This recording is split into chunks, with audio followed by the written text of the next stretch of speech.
എല്ലാവർക്കും നമസ്കാരം. എന്റർടൈൻമെന്റ് കീഴിലേക്ക് എല്ലാവർക്കും സ്വാഗതം. എന്റർടൈൻമെന്റ് കിഴി അപ്ഡേറ്റ്സ്. ടർബോ അടിപിടി ജോസ്. യെസ്, എന്തുകൊണ്ട് അടിപിടി ജോസ് അടി തരാം. വാങ്ങിക്കും, വാങ്ങിക്കും, ഞങ്ങൾ എന്തായാലും വാങ്ങിക്കും. പിന്നെന്താ, കുറച്ച് പേര് എന്തായാലും വാങ്ങിച്ചിട്ടുണ്ട്, എറിഞ്ഞിട്ടാണെങ്കിലും വാങ്ങിക്കും. യെസ്, എന്തായാലും ടർബോ സിനിമയുടെ കുറച്ച് കാര്യങ്ങൾ വന്നിട്ടുണ്ട്. സിനിമയുടെ ട്രailer ഉണ്ടാവുമോ? ഉണ്ടാവും. ഒഫീഷ്യൽ ടീസർ ഉണ്ടാവില്ല. എന്താ കാരണം? ഉണ്ടാവില്ല കേട്ടത് ആണല്ലേ. പക്ഷെ ടീസർ ഒരു വേറെ രീതിയിൽ വേറെ പേരിട്ട് തരും എന്ന് പറഞ്ഞിട്ടുണ്ടായിരുന്നു. അതും ഉണ്ടാവില്ല എന്നാണ് കേൾക്കുന്നത് കേട്ടോ, നമുക്ക് അറിഞ്ഞൂടാ. ഇനി എന്തെങ്കിലും ഉണ്ടാവുക എന്നുള്ളതിന് സംശയമാണല്ലേ. ഇനി ഒരു കാര്യത്തിൽ നമുക്ക് ഒരു കൺഫ്യൂഷനും ഇല്ലാണ്ടിരിക്കാം.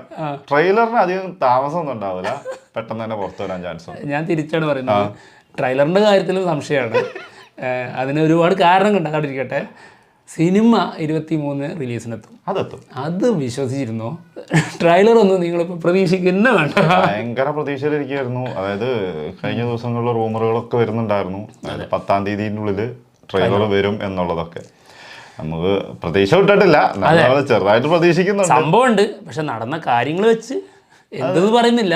അത് ചിലപ്പോൾ അത് വെച്ചിട്ട് ഇനി എന്ത് സംഭവിക്കാം. അതാണ് അതിനകത്ത് ഒരു കാര്യം നോട്ട് ചെയ്യേണ്ട ഒരു സാധനം. അതാണ് എന്ത് സംഭവിക്കാം. അതാണ് എന്താണെങ്കിലും ട്രെയിലർ ഉണ്ട്. എന്തായാലും ട്രെയിലറിന്റെ കട്ടിങ്സ് ഒക്കെ കഴിഞ്ഞിട്ടുണ്ട്, സംഭവം റെഡിയാക്കി വെച്ചിട്ടുണ്ട്. ടീസർ പോലെ ഒരു അനൗൺസ്മെന്റ് ആവാൻ സാധ്യതയുണ്ട്. അതായത് ടീസർ എന്ന് എഴുതി കാണിക്കൂല, പകരം വല്ല ടർബോ ഫസ്റ്റ് പഞ്ച് എന്നോ അല്ലെങ്കിൽ ടർബോ ഇലക്ട്രിഫൈങ് ഡ്രോപ്പ് എന്നോ അങ്ങനെയൊക്കെ പറയാം. ഓക്കെ, കൊള്ളാം അല്ലേ? നൈസായിട്ടുണ്ട്. ഇതൊന്നും പ്രതീക്ഷിക്കുക വേണ്ട കേട്ടോ. ഒന്നില്ലെങ്കിൽ ഒരു എന്താ പറയാ, ഇന്ന ദിവസം ടീസർ ട്രെയിലർ വരും എന്നുള്ളൊരു ചെറിയൊരു വീഡിയോ രീതിയിൽ അതായിരിക്കാനാണ് ചാൻസ് കൂടുതൽ. ട്രെയിലർ എന്തായാലും ഉണ്ടെന്ന് വിചാരിക്കാം. ഓക്കെ, അപ്പോൾ പ്ലാനുകളൊക്കെ കാര്യങ്ങൾ ഇങ്ങനെ മാറി മറിഞ്ഞുകൊണ്ടേയിരിക്കുകയാണ്. വളരെ പെട്ടെന്നാണ് പലതും മാറിക്കൊണ്ടിരിക്കുന്നത്. എന്തായാലും സിനിമയുടെ കുറച്ച് കാര്യങ്ങൾ, അതായത് സിനിമയിൽ അഭിനയിക്കുന്ന ആരൊക്കെ നമുക്കറിയാം. മമ്മൂട്ടി, നടി നമ്മുടെ ഹംസധ്വനി, നിരഞ്ജനല്ലേ ആളുടെ പേര്? നിരഞ്ജന ആളാണ് ഇതിൽ നായികയായിട്ട് വരുന്നത്. നിരഞ്ജന തന്നെയാണോ? നോക്കണം. ഓക്കെ. പിന്നെ നമ്മുടെ സബരീഷ് പ്രധാന വേഷത്തിലെത്തുന്നുണ്ട്. പിന്നെ രാജ്ബി ഷെട്ടി, പിന്നെ സുനിലൊക്കെ വേറെ ലെവൽ കഥാപാത്രങ്ങളാണ്. അങ്ങനെ ഒരുപാട് പേര് ഇതിൽ അഭിനയിക്കുന്നുണ്ട്. എന്തായാലും അവരുടെയൊക്കെ ക്യാരക്ടർ നെയിം വന്നിട്ടുണ്ട്. നോക്കാം. ഓക്കെ, മമ്മൂട്ടി ജോസ്, ടർബോ ജോസ്, അടിപിടി ജോസ്. ഓക്കെ, എന്തായാലും ഇടുക്കിക്കാരനായിട്ടുള്ള ഒരു ജീപ്പ് ഡ്രൈവർ, അതാണ് ആളുടെ ക്യാരക്ടർ. അഞ്ജന ജയപ്രകാശ്, അതാണ് ആളുടെ നമ്മളെന്താന്ന് പറഞ്ഞ നിരഞ്ജന. നിരഞ്ജന എന്നുള്ളതിനാ NI-6 അങ്ങ് വെട്ടിക്കളഞ്ഞാൽ മതി, ബാക്കി ഓക്കെ. അഞ്ജന ജയപ്രകാശ്, ഹംസധ്വനി. ഈ സിനിമേന്റെ ഫസ്റ്റ് പേര് വന്ന ഓർമ്മയുണ്ടോ? എന്തായിരുന്നു? ഇന്ദുലേഖയും. അത് നമ്മൾ പറഞ്ഞതാ. അടിപിടി ജോസും ഇന്ദുലേഖയും, അങ്ങനെ ഒരു പേര് ഇവര് ആലോചിച്ചിരുന്നു എന്നുള്ളത് നമ്മൾ പറഞ്ഞിട്ടുണ്ടായിരുന്നു കേട്ടോ. ആ ഇന്ദുലേഖയാണ് നമ്മുടെ അഞ്ജന ജയപ്രകാശ് ചെയ്യുന്ന കഥാപാത്രം. ഇനി മൂന്നാമതായി നമ്മൾ പറയുന്നത് രാജ്ബി ഷെട്ടി, വില്ലൻ. വെട്രിവേൽ ഷൺമുഖം. പേര് കേട്ട അറിഞ്ഞൂടെ, ആള് തീയാണ്. ഒന്നൊന്നര സാധനം കേട്ടോ, വെട്രിവേൽ ഷൺമുഖം. ആളുടെ ലുക്ക്, ആളുടെ പേര്, ആള് ചെന്നൈ ബേസ് ചെയ്തിട്ടുള്ള ഒരു അധോലോകാണ്. മമ്മൂട്ടിക്ക് ഒത്ത എതിരാളിയാകുമോ? ഒത്തതോ അല്ലെങ്കിൽ അതൊക്കെ മേലെയോ ആവണം. ഒത്തത് പോരാ, കുറച്ച് മുകളിൽ നിൽക്കണം. അതാണ്, അപ്പോൾ അതിന്റെ ഒരു വൈബ് കിട്ടുള്ളൂ. ശക്തമായിട്ടുള്ള വില്ലനാവണം. എന്തായാലും രാജ്ബി ഷെട്ടി മലയാളത്തിലേക്ക് വരുന്ന രണ്ടാമത്തെ സിനിമയാണ്. ആദ്യത്തെ സിനിമയാണോ? ആണോ? രണ്ടാമത്തതാണോ? അങ്ങനെ സംശയം. ഇന്നാളെ ഏതോ ഒന്ന് ചെയ്തപ്പം ഫസ്റ്റ് വേറെ ഏതോ ഒരു സിനിമയിൽ വന്നിട്ടുണ്ടെന്ന്, അപ്പൊ രണ്ടാമത്തെ സിനിമ. അതെ. ഓക്കെ, അടുത്തത് നമ്മുടെ ബിന്ദു പണിക്കർ പ്രധാന വേഷത്തിലെത്തുന്നുണ്ട്, റോസക്കുട്ടി. അപ്പം മമ്മൂട്ടിന്റെ അമ്മച്ചിയോ? പേര് വെച്ചിട്ടാണ് ഞാൻ പറയുന്നത്, അല്ലാണ്ട് എനിക്കെങ്ങനെ അറിയാം? അതായത് റോസക്കുട്ടി ജോസ് എന്നൊക്കെ പറയുമ്പോഴേ ആ ഒരു റേഞ്ച് വെച്ചിട്ട് ഞാൻ പറയുന്നതാണ്, അല്ലാണ്ട് ഞാൻ എങ്ങനെ അറിയാനാ? എന്തല്ലേ സത്യം. ഓക്കെ, അടുത്തത് സബരീഷ് വർമ്മ ഇതിൽ ജെറി ആവുന്നു. ജെറി എന്ന പേര് അല്പം മോഡേൺ പേരാണ്. തീർച്ചയായിട്ടും ആളൊരു മോഡേൺ രീതിയിലുള്ള ക്യാരക്ടർ ആയിരിക്കാം. അല്ല, ഈ ജയ വെച്ച് നോക്കുമ്പോൾ ജോസിന്റെ അനിയനായി വരുമോ? നീ കൊള്ളാലോടാ. അല്ല, ഞാൻ ഈ ഒരു ക്രിസ്ത്യൻ കമ്മ്യൂണിറ്റീൻ്റെ ഇത് വെച്ചിട്ട് ഞാൻ പറഞ്ഞുതരാം. ആദ്യത്തെ അക്ഷരം വെച്ചിട്ട്, അല്ലെങ്കിൽ മൂത്ത ആൾക്ക് ഇടുന്ന പേരിന്റെ ആദ്യത്തെ അക്ഷരം വെച്ചിട്ടായിരിക്കും ബാക്കി അനിയന്മാർക്കൊക്കെ പേരിടുന്നത്. അങ്ങനെയാണെങ്കിൽ നമ്മൾ ഒരു നിഗമനത്തിലെത്തുന്നു, ജോസിന്റെ അനിയനായിട്ട് ജെറി. അല്ല, പിന്നെ ഉറപ്പിക്കും. 100% ഉറപ്പിച്ചിരിക്കുന്നു. 100 ഉറപ്പിച്ചു. എന്നാ ശരി, ജോസിന്റെ അനിയൻ ജെറി. എന്റെ ചേർക്കാൻ പറഞ്ഞാ പിന്നെ അതിന് മാറ്റല്ല. അല്ല, പിന്നെ ബിന്ദു പണിക്കരെ റോസക്കുട്ടി അമ്മച്ചിയായിട്ട് ഞങ്ങൾ ഫിക്സ് ചെയ്ത്. ദിലീഷ് പോത്തൻ. ആൻഡ്രോ ഫ്രണ്ടായിരിക്കും. ഫ്രണ്ടായിട്ട് വരാൻ ചാൻസ് ഇല്ല. പിന്നെ ആരായിട്ട് വരാനാണ് സാധ്യത? ഫ്രണ്ടായിട്ട് വരാൻ പറ്റായിക്കൊന്നുമില്ലല്ലേ? ശരി, പെങ്ങളെയൊന്നും വിളിച്ച് ഇറക്കി കൊണ്ടുവരരുത്.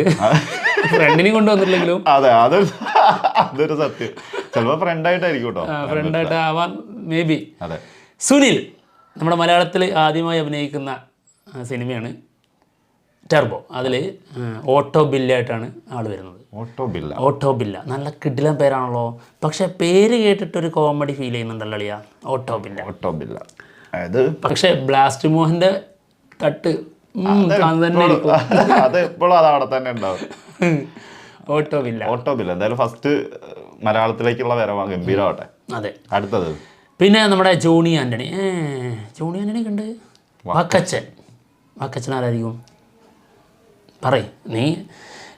ക്രിസ്ത്യൻ കമ്മ്യൂണിറ്റിയിലെ ആ ഒരു ഇതൊക്കെ. അല്ല, അങ്ങനെയല്ല, ഞാൻ ഡീകോഡ് ചെയ്യുന്ന ആളല്ലേ.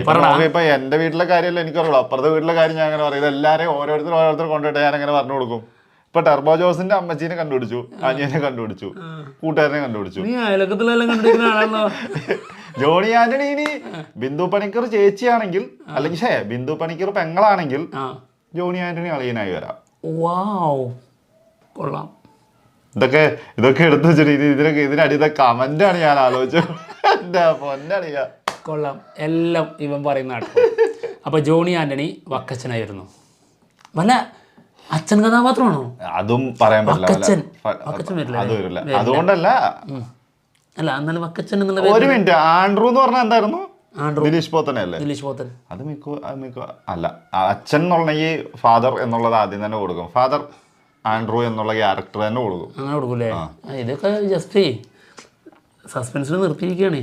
അതും പറയാൻ പറ്റില്ല. വെട്ടാൻ വെച്ചതാ, കെട്ടിട്ടുള്ളൂ. ഇനിയിപ്പോ 2 അച്ഛന്മാരുണ്ടാവും. പറയാൻ പറ്റൂല. എന്തായാലും അടുത്തത് അമിന നിജാം. അതാരാ? ആമിന നിജാം. നിരഞ്ജനായിട്ട്. ഈ നിരഞ്ജനാട്ടോ എനിക്ക് അപ്പൊ നേരത്തെ ഓർമ്മ വന്ന്. എങ്ങനെയെങ്കിലും ഒന്ന് പിടിച്ചേക്കാൻ. ഓക്കെ. എന്തായാലും അമിന എന്നാണോ അത്? അമിന നിജാം. ആളെന്തായാലും മലയാളത്തിൽ ആദ്യമായിട്ടാണോ എന്നുള്ളത് നമുക്ക് അറിഞ്ഞുകൂടാ. ആളെ നമ്മൾ ഇതിനു മുൻപ് എവിടെയും കണ്ടിട്ടില്ല. മലയാളിയല്ലേ? അച്ഛൻ എവിടെയും കണ്ടിട്ടുണ്ടോ? ഞാൻ കണ്ട ഒരു ഓർമ്മയില്ല. എന്നോടാ നീ കണ്ടിട്ടില്ല? മലയാളിയാണ്. നീ കണ്ടിട്ടില്ല, പിന്നെ എന്നോടാണോ ചോദിക്കണേ? ഞാൻ കാണുമോ? ഞാൻ കണ്ടിട്ടില്ല. അന്നാ ഞാനും കണ്ടിട്ടില്ല. ഓക്കെ. ഞാൻ കണ്ടിട്ടേ ഇല്ല. ഓക്കെ. ഞാൻ ഇവന്റെ ദൃഷ്ടി പതിയാതിരിക്കാൻ ആഗ്രഹിക്കുന്ന കുറച്ച് പെൺകുട്ടികളുണ്ട്. അതുകൊണ്ട് ഞാൻ അവരെ കണ്ടിട്ടേ ഇല്ല ഈ ജീവിതത്തിൽ. അല്ല, അത് ശരി. ഇവന്റെ ദൃഷ്ടി പതിഞ്ഞു കഴിഞ്ഞിട്ടുണ്ടെങ്കിൽ പിന്നെ ഞാൻ കണ്ടോ ഇവ കാണും. അതാണ് പ്രശ്നം. ഇതിനകത്ത് ഏറ്റവും വലിയ കുഴപ്പം അതാണ്. നമ്മളെ കുറ്റം പറയും, നമ്മളൊന്നും ഇത് കാണുന്ന പോലുമില്ല. ആദ്യം എല്ലാം കണ്ടുപിടിക്കുന്ന ആളവനാ. എന്തായാലും ആ ആളെ നമുക്ക് അറിഞ്ഞൂടാ. കാണാൻ ക്യൂട്ടാണ്. എനിക്ക് ക്രഷുണ്ട്, അവതാരികയോടൊരു ക്രഷുണ്ട്. ഓക്കെ. അടുത്തത് കാബിർ ദുഹാൻ സിംഗ്. ആളിതിൽ വിൻസെന്റ് ആയിട്ട് വരും. അപ്പൊ ആള് മലയാളിയായിട്ട് തന്നെയാണോ? നാട്ടിലെ വില്ലനായിരിക്കും. ചെറുക്കം പൊളിയാണല്ലോ. ഇതൊക്കെ ഒരു തള്ളാണ്. പിന്നെ അല്ലാതെ കാണുന്നവർക്ക് അറിയില്ല. ഇപ്പൊ ഞാൻ പറഞ്ഞ എല്ലാവരും അത് വിചാരിച്ചുകൊണ്ട് സിനിമയ്ക്ക് പോവാ. പക്ഷെ അല്ല, ഏതാണ്ട് ഇതൊക്കെ കറക്റ്റ് ആവാനുള്ള സാധ്യത കാണുന്നുണ്ട്. കാരണം ഇതൊക്കെ ഇങ്ങനെയൊക്കെ വെച്ച് അഡ്ജസ്റ്റ് ചെയ്ത് നമുക്ക് ഇതിനൊക്കെ ഇങ്ങനെ ഡീകോഡ് ചെയ്താൽ മനസ്സിലാക്കാവുന്നുള്ളൂ എല്ലാ കാര്യങ്ങളും. ഇതിനകത്ത് വേറൊരു കാര്യം എന്ന് വെച്ചിട്ടുണ്ടെങ്കിൽ, ഈ ഒരു അച്ചായൻ ക്യാരക്ടേഴ്സ് വരുമ്പോഴൊക്കെ ഇങ്ങനത്തെ കുറെ സംഭവങ്ങളൊക്കെ വരാറുണ്ട്.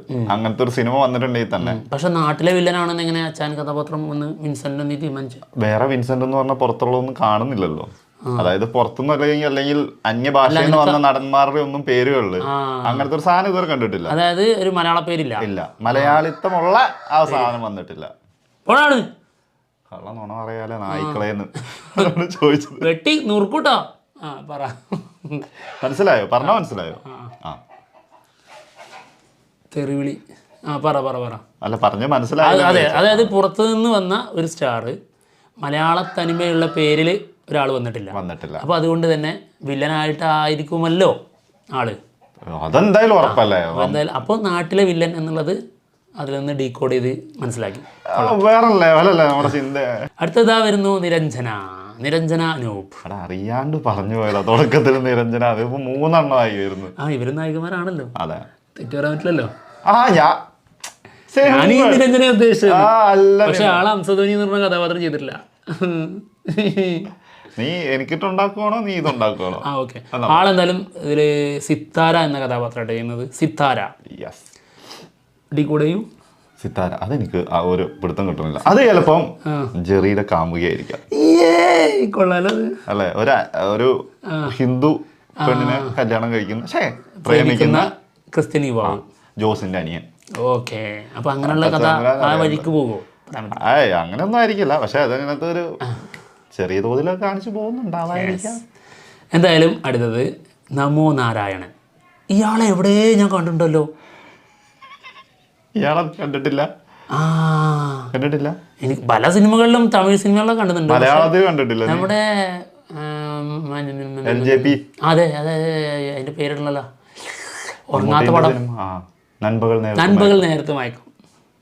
ആ സിനിമയിൽ വളരെ പ്രധാനപ്പെട്ട റോൾ ചെയ്ത ആളാണ് നമോ നാരായണൻ. ആളിതിൽ ദില്ലി ബാബു കണ്ടോ. പുറത്തുനിന്ന് വന്ന ആൾക്കാരൊക്കെ പേരുകൾ ശ്രദ്ധിച്ചോ? ഇവരൊന്നും ഇവിടെ അല്ല, എല്ലാവരും ചെന്നൈ. അതിന്റെ ഒരു സിനോപ്സ് വന്നിട്ടുണ്ടായിരുന്നു. അതിനകത്ത് ചെറിയ രീതിയിൽ സംഭവം പറഞ്ഞിട്ടുണ്ട്. അതിൽ പറയുന്നത് ഇതാണ്, അതായത് ജോസ് ഒരു ഇടുക്കിക്കാരനാണ്. ആള് ഒരു ജീപ്പ് ഡ്രൈവറാണ്. ശേഷം ആള് എന്തോ ഒരു ഇഷ്യൂവിൽ പെടുന്നു. അതായത് തൻ്റെ ഫ്രണ്ട് എന്നുള്ള രീതിയിലാണ് ജെറിനെ ഇതിൽ പറയുന്നത് കേട്ടോ. ആളുടെ ഫ്രണ്ടിൻ്റെ ഭാഗമായി എന്തോ ഒരു പ്രശ്നം, അതിൻ്റെ ഭാഗമായി ആൾ ചെന്നൈയിലേക്ക് ഷിഫ്റ്റ് ചെയ്യുന്നു. അവിടെ ഇന്ദുലേഖ എന്ന പെൺകുട്ടിയുണ്ട്, നമ്മുടെ നായിക. അപ്പോൾ അവർ തമ്മിലുള്ള എന്തോ ഇഷ്യൂമായി ബന്ധപ്പെട്ട് അവിടെ നമ്മുടെ രാജ്ബി ഷെട്ടി ചെയ്യുന്ന കഥാപാത്രത്തിനെ നേരിടുന്നു. ഇതാണ് സിനോപ്സിസ്. എന്താണെങ്കിലും ഇത് തന്നെയാണോ? എന്തായാലും ഇതിന്റെ എന്തെങ്കിലുമൊക്കെ ഭാഗം ഉണ്ടാവുമായിരിക്കും. തീർച്ചയായിട്ടും അത് പ്രതീക്ഷിക്കാം. അല്ല, ഞാനത് പ്രതീക്ഷിക്കുന്നുണ്ട്. അത് സത്യമാണെന്നാണ് എനിക്ക് തോന്നുന്നത്. ആയിരിക്കാനാണ് ചെന്നൈയിലേക്ക് പോകുന്നതിന് കാരണം, അതായത് ഇതിൽ സെക്കൻഡ് ലുക്ക് പോസ്റ്റർ ഇവർ പുറത്തുവിട്ടില്ലേ, അത് ഞാൻ പറഞ്ഞിട്ടുണ്ടായിരുന്നില്ല. തമിഴ്നാട് പോലീസ് സ്റ്റേഷൻ, അത് ആ സ്റ്റേഷൻ നമ്മുടെ കേരളത്തിലുള്ള സ്റ്റേഷനല്ല. പച്ച പെയിന്റ് അങ്ങനത്തെ രീതിയിൽ വാളും അതിൻ്റെ പെയിൻ്റൊക്കെ വരുന്നത് തമിഴ്നാട്ടിലുള്ളതാണ്. അല്ലെങ്കിൽ ബോർഡറിനോട് ചേർന്നിട്ടുള്ള ഏതെങ്കിലും സ്റ്റേഷൻ ആയിരിക്കണം. എന്താണെങ്കിലും ഇനി ട്രെയിലറിന് വേണ്ടി കാത്തിരിക്കാം. ഉണ്ടെങ്കിൽ കാണാം. ഭൂകമ്പം ഒന്നും നടന്നില്ലെങ്കിൽ ട്രെയിലർ കിട്ടും. കിട്ടിയാൽ നമുക്ക് റിയാക്ഷൻ ചെയ്യാം. അപ്പോൾ എന്തായാലും ഞങ്ങൾ പോവാണ്. മറ്റുള്ള വിശേഷങ്ങളുമായിട്ട് ഉടനെ വരാം. ബൈ. സംഭവം എന്തായാലും ട്രെയിലർ ഉണ്ട് എന്നുള്ളത് തന്നെയാണ്. പക്ഷെ കാര്യങ്ങൾ മാറി മറിഞ്ഞേക്കാം എന്നാണ് നമ്മളിപ്പോൾ പറഞ്ഞുകൊണ്ടിരിക്കുന്നത് കേട്ടോ. അതിന് ഒരുപാട് കാരണങ്ങളുണ്ട്. അത്രേ പറയാൻ പറ്റുള്ളൂ.